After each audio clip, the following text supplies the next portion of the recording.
everybody. It is me, Brandon, and we are here for our, what is this? Personal Tangent Mental Health Talk 2.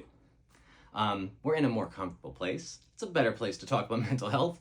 Granted, the first video on the mental health, I was going on a walk. It was hot. I was obviously heated, both physically and emotionally. And so it was an interesting conversation.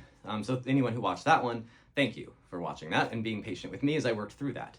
Anyone who didn't watch it, go watch. It's fun. I need the views. Okay, so where am I now? It's about a week later-ish. I have been on pills now. They're not that strong. It's very mild. And it's definitely noticeable in that, like, I can feel a slight difference in how I'm perceiving things, I guess. I haven't quite worked out, like, exactly what the difference is. It feels different, yes. What is the difference? I can't put my finger on it. It's like subtle. It's real subtle, but there's something different. So that's fun.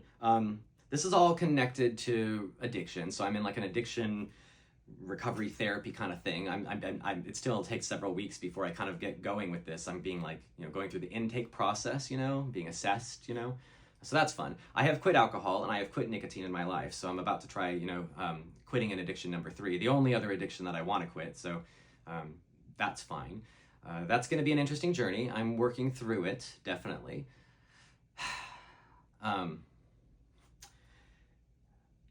It's funny because it's like I'm happy that I'm going through this process, but I'm sad that I waited this long to do this, if that makes sense. It's like I knew years ago that I wanted to be a different version of myself, but I had all these excuses, It's like, well, I have this going on, I have this going. It's like I don't want to rock the boat. Like, I've had this addiction for 25 years and it's kind of kept me balanced. Like, I don't want to rock the boat, It's like, don't break what's not broken or whatever. Don't fix what's not broken. I don't know. So, it's just that the last few months, it's like, ooh, has it been working? Is it not broken? That's the thing. That was the realization of, like, the thing with addiction is the addiction will trick you into thinking that you need it. That's the whole point. It tricks you. You think you need it. You think that, oh gosh, if I change this, I honestly felt, I wrote this down. I literally felt like if I remove this addiction from my life, I am now boring. People are going to find me boring. Just think about this for a minute. Anyone who knows me, the likelihood that I am going to become boring, no. But that's the addiction. When I'm in it, it's like, yeah, no, this is me. This has to be me. I can't remove this. This makes me fun. But when I'm like not on it, right? When I'm sober like this, it's like, no, I'm just as fun. I'm just as personable. There's no difference. Like, that's not the addiction. That's not that. That's actually just me. I'm just a fun person in my mind. Maybe you don't think I'm fun. That's fine. I mean, you're watching this, but like I entertain myself. Like, I could sit there and just like people watch for an hour and not say anything, and I am laughing constantly in my head because I'm just thinking of funny things, not like demeaning things. I'm not like making fun of people in my mind. It's like I tell funny stories, like I see these two people walking and I start to like imagine this whole story of like something and then something else, and it just turns into this whole like funny story of this whole thing of like how these people met, and it's like I've got this whole elaborate tale. They're already gone, and I'm like in my own world now, just imagining this hilarious story of like them and a sea cucumber and a pasta restaurant, and like whatever. You just like it's almost like I'm constantly playing an improv game, and that is, there's no drugs involved. That is me sober. That is just how my brain operates, like 24/7. It's just like I see things and I'm like, poof. Like right now there's a balloon that I see outside of my window. I'm in a new area, so there's a big balloon that's floating up in the sky for like, letting people know that there's new homes here. And I see these birds flying around it, and my brain is just already, I'm now picturing the birds are trying to like figure out a way to free the balloon because they think the balloon is one of theirs, and they're like, well, if we fly around it enough, maybe we can like, get it to leave because it's trapped, it's tethered. Now I just imagine the birds pecking at the string to try to free it because they think, this poor bird has been locked up and again, this is all just in my head as I'm talking, and I'm looking out the window, and this is a whole other thing that's happening in the back of my mind. Now that might be ADHD or something to that effect, because my doctors say that I'm not necessarily just autistic, and I have to be assessed for this because I definitely think that I have some traits that are autistic, but I definitely have some ADHD stuff as well that's kind of intermingled there. So, and sometimes they offset each other in a way where I become normal. It's like the autism makes me feel this way and the ADHD makes me feel this way. And when they happen at the same time, it's like, oh, guess what? I'm normal. So that's fine. But there's a lot of times where they actually counteract each other. So I'm learning, and I'm going to learn more over this process, and I'm going to share as much as I'm capable of sharing.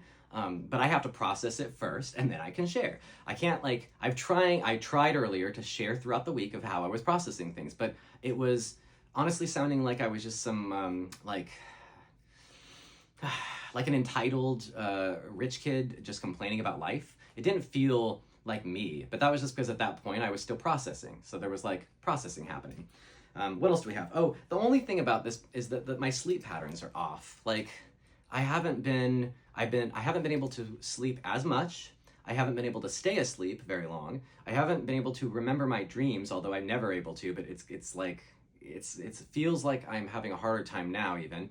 I haven't been able to fall asleep very quickly, so that's been the other thing. And last night, I didn't even go to sleep till 3 a.m, which is I haven't done that probably in well, when we first moved into this house about a year ago, I went into a manic phase for a few days, intentionally, actually induced with caffeine and to keep myself, to get all this done, because there was just so much when you move, there's a lot to do, and so much excitement. Honestly, the adrenaline of something new can do that to me. But this was just yesterday was partly the mental health stuff going through it, but partly also the fact that this house is haunted and I've been having ghost experiences that I'm trying to work through. And then partly that we went out on a drive and I almost hit a deer, and that kind of freaked me out. So I didn't go to sleep last night till 3. And then I still woke up today at my normal time because I had things to do today. I had places to be. I had people relying on me. Every single day I have people relying on me for one thing or another somewhere, which is okay. I like that. I think that's what keeps me going, honestly. It's I know it sounds sad, but it's if I woke up in the morning and there wasn't somebody relying on me for something, I'm not 100% sure that I would get out of bed. But it's never happened. I don't think I've had a single day, at least in the last maybe 5, maybe 10 years, where there wasn't something that needed to be done or somebody was relying on me for something during that day. Even when I had COVID, I remember vividly when I had COVID, trying to text people and trying to communicate about things and trying to keep up with certain things. I signed in and did work and was doing actual work when I had COVID, 103-degree fever, and I'm popping Tylenol trying to get my fever down. It wasn't going down, and I'm still on the computer having conference calls, and I'm delirious. And I remember bits and pieces of it like it was some kind of crazy nightmare. I slept in the same room that I worked in. I was so messed up, and I didn't want to get my wife sick with COVID because she never got it. She never did get it. But I slept in my office. I literally was on the ground on a cot, and then wake up, sign on to work, and then about halfway through the day get dizzy, pass out, and then wake up a few hours later, sign back on, get dizzy, pass out. I don't think I'm capable of staying in bed. I don't think there's, unless you break my legs, and then maybe I have to stay in bed. But even then, I don't think I wouldn't like it. I wouldn't enjoy it. I need to do things. That's just fun fact, I guess. Oh, almost knocked over the aliens, and there they go. Well, that's fine. They've been jumping all over the place, and they've been running, and they've been trying to get out, and it's how these guys are. They're rambunctious. They got these little jetpacks. This one broke. The guy getting broke because he crashed. He was flying around and he crashed. Whatever. So yeah, mental health journey still happening. I'll continue updating you as time progresses. I appreciate anybody who's watching these. Comment, communicate. I love to talk about this experience, I guess. Maybe it helps me. Those of you who have been commenting on whatever platforms you found me on, thank you. Those of you who've reached out to me privately and have been talking to me, thank you. Seriously, it's very, very helpful to me to know that other people exist, that I'm doing this and I'm putting this out there and other people are actually getting something out of it or some kind of communication's happening. Even if this is just me doing a journal so that future me can look back on it, it's nice to know that others are sharing in the journey. So thank you, honestly, and stay tuned. There'll be more. So farewell.